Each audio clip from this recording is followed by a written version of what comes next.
Bienvenue dans cette analyse exclusive des prétendants au Ballon d'Or 2025. De la jeunesse éclatante à l'expérience confirmée, découvrons ensemble les performances exceptionnelles de ces stars du football qui font parler d'eux dans le monde du football.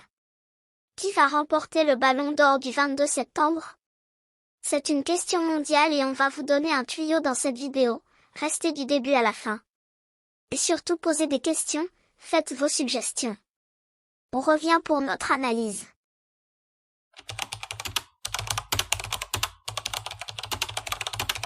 Encore une fois, je vous souhaite la bienvenue sur la chaîne Actuality Actually pour toutes les informations et analyses actuelles, football, art et politique. N'hésitez pas à me supporter en vous abonnant, liker, commenter et plus encore. Débutons par Dembélé. Formé à Rennes, passé par Dortmund, puis le Barça, Dembélé a connu des saisons compliquées, notamment à Barcelone, où son potentiel a été mis à mal par les blessures et la pression médiatique. Mais depuis son arrivée au PSG en 2023, sous la direction de Luis Enrique, il a retrouvé son meilleur niveau. En 2025, il est devenu l'un des attaquants les plus redoutés d'Europe. Ousmane Dembélé, auteur d'une saison remarquable avec le PSG.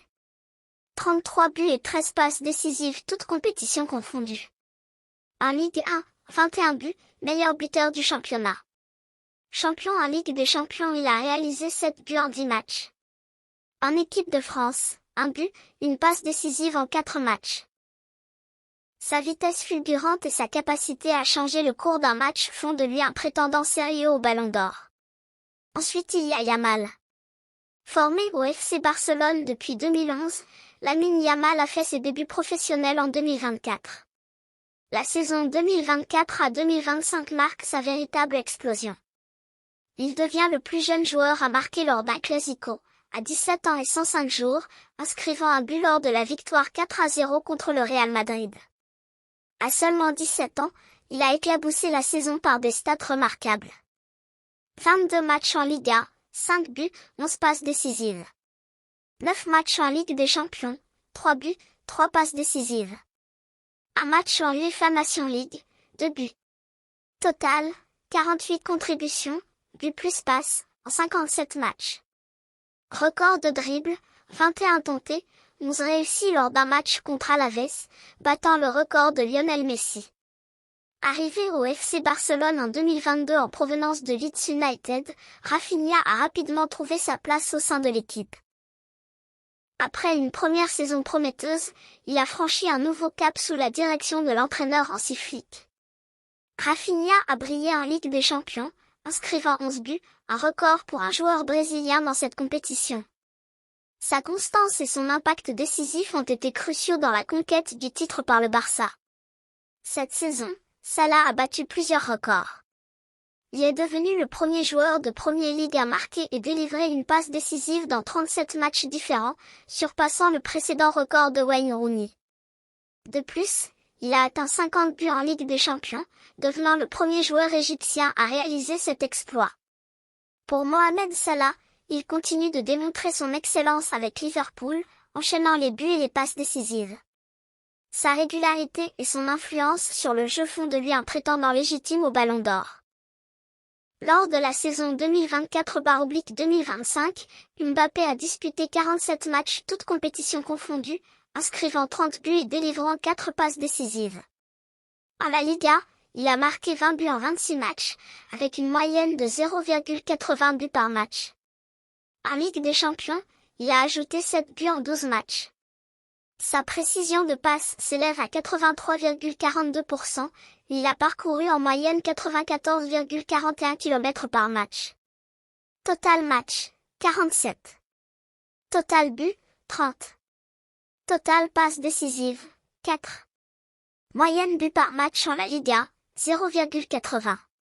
Moyenne but par match en Ligue des Champions, 0,59. Précision des passes, 83,42%.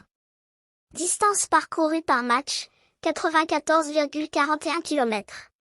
Kylian Mbappé, avec 75 tirs et une précision de 72% en 24 matchs, continue de dominer les terrains. Son efficacité devant le but et sa capacité à créer des occasions font de lui un candidat de poids. Lautaro Martinez, Inter Milan. Lautaro Martinez a été un pilier de l'attaque de l'Inter Milan, inscrivant des buts cruciaux en Série A et en Ligue des Champions. Sa combativité et son sens du but le placent parmi les prétendants au Ballon d'Or. Gianluigi Donnarumma, Paris Saint-Germain. Le gardien italien Gianluigi Donnarumma a été impérial cette saison, réalisant des arrêts décisifs en Ligue des Champions, notamment lors de la finale contre l'Inter Milan. Sa présence rassurante fait de lui un candidat atypique mais méritant. Kvisha Kvaratskhelia, Paris Saint-Germain.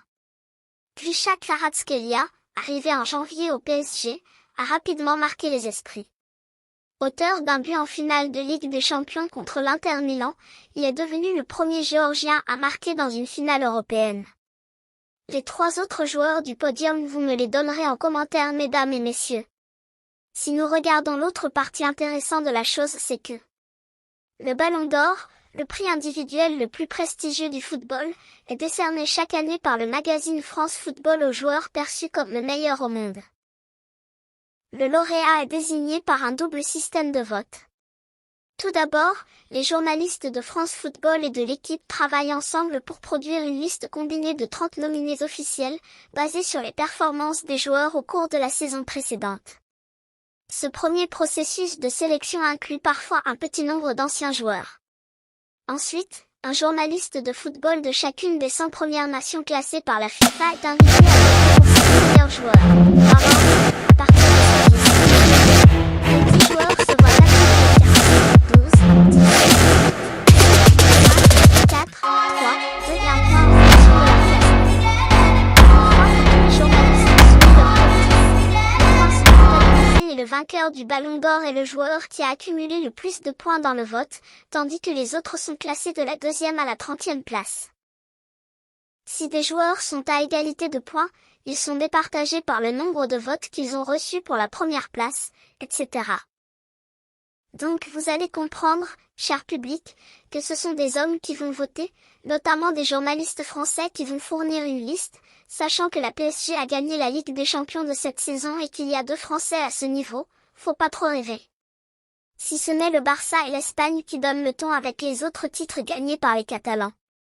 Avant de terminer, je vous exhorte encore à vous abonner pour notre prochaine vidéo très bientôt, donnez-moi un petit pouce en haut, supportez la chaîne et dis-moi ce que vous voulez dans mes prochaines vidéos. Quant à moi, je surveille un Français. Ciao, à la prochaine. Merci Yii.